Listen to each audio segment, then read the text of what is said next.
So there was A platform যেটাতে আমি ছিলাম, সেখানে অনুশীলনের উপর এক্সাম নেওয়া হতো এবং বিসিএস মাস্টার বুক থেকে এমসিকিউর উপর এক্সাম নেওয়া হতো এবং ছন্দ ইউজ না করে টেকনিক ইউজ করা হতো।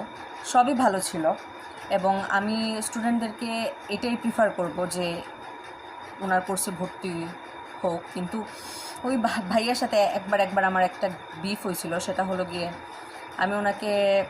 I was very anxious as a student, কারণ আমি মেডিকেল ক্যান্ডিডেট ছিলাম এবং ওনাকে বলছিলাম ভাইয়া আমি অনেক কোয়েশ্চেন করাইছিলাম আর কি আমার পড়াশোনা রিলেটেড। তখন উনি আমাকে বলছিলেন যে আমি কি শুধু তোমার টেক্সটেরই রিপ্লাই দিব।